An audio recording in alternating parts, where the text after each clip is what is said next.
materi ekonomi mengenai ketenagakerjaan. Untuk itu, kita perlu tahu pengertian ketenagakerjaan. Menurut Undang-Undang Nomor 13 Tahun 2003 tentang Ketenagakerjaan, dikatakan bahwa ketenagakerjaan merupakan segala sesuatu yang berhubungan dengan tenaga kerja pada waktu sebelum, selama, dan sesudah masa kerja. Tenaga kerja merupakan setiap orang yang mampu melakukan pekerjaan untuk menghasilkan barang atau jasa, baik dalam memenuhi kebutuhan sendiri maupun kebutuhan masyarakat. Angkatan kerja merupakan penduduk usia kerja, yaitu 15 tahun sampai 64 tahun yang bekerja atau mempunyai pekerjaan namun sementara tidak bekerja dan pengangguran. Yang terakhir, kesempatan kerja merupakan tersedianya lapangan pekerjaan bagi angkatan kerja yang membutuhkan pekerjaan. Kesempatan kerja atau employment ini dibagi menjadi dua kelompok. Yang pertama, bekerja penuh. Mereka yang sudah bekerja memenuhi syarat bekerja 40 jam kerja per minggu, memiliki upah regional dan sesuai dengan pendidikan atau keahlian. Yang kedua, setengah menganggur. Mereka yang bekerja di bawah jam kerja normal, kurang dari 35 jam per minggu, dan masih mencari pekerjaan.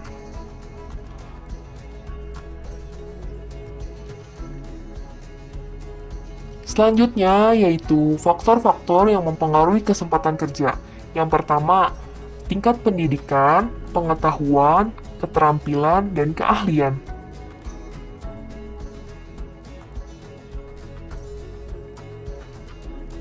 Yang kedua, lapangan kerja yang tersedia atau permintaan dan kebutuhan tenaga kerja.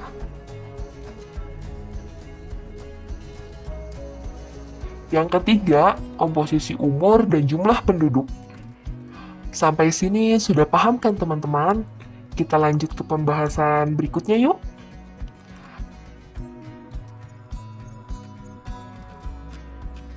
Klasifikasi tenaga kerja. Klasifikasi tenaga kerja ini dapat dibedakan berdasarkan keahlian tenaga kerja. Yang pertama, tenaga kerja terdidik.